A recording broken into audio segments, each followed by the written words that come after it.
dari beberapa video kita jumlahkan. Lalu lagi ada beberapa video. Pak. Nah, X ini disebut dengan X bar. Dalam matematika, notasi ini disebut dengan X bar atau yang artinya adalah mean. Nah, mean itu rumusnya X1 ditambah X2 ditambah sampai dengan Xn dibagi N. Nah, dalam kalimat bahasa Indonesia yaitu mean sama dengan jumlah seluruh data dibagi banyaknya data. Sampai definisi Pak. Cara kita masuk ke contoh ya. Semisal di sini ada data menabung. Hari pertama menabung 15.000, hari kedua 5.000, hari ketiga 5.000, hari keempat 10.000 dan hari kelima 20.000. Caranya gimana? Tadi masih ingat? Berarti data ini kita jumlahkan. Setelah itu mengapa bagi 5? Nah, benar sekali. Karena datanya ada 5. Jadi data tersebut kita jumlahkan. Ternyata mendapatkan hasil 55. 55 per 5 itu sama dengan 11. Jadi rata-rata dari suatu data tersebut adalah 11.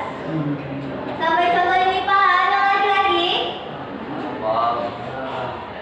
Bisa lanjut ke materi berikutnya.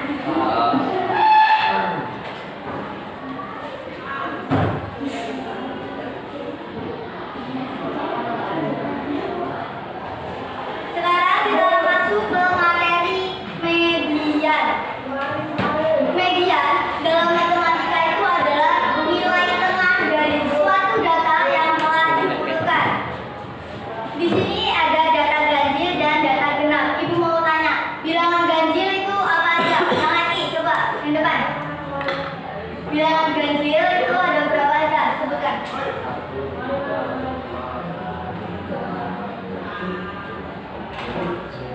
Oke, yang belakang data genap dimulai dari angka berapa aja?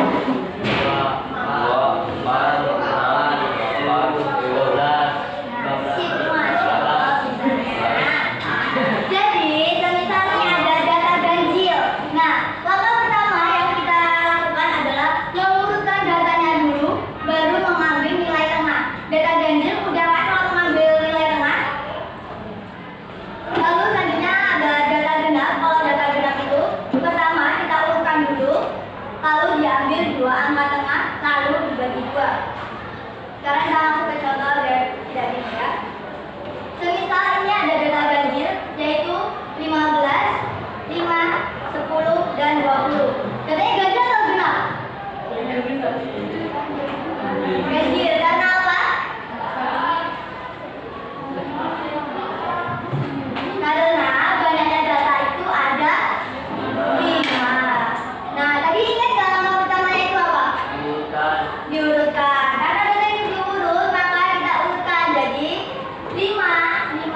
Udah dihitung jumlahnya ada berapa? Udah dibagi. Nah, dibagi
8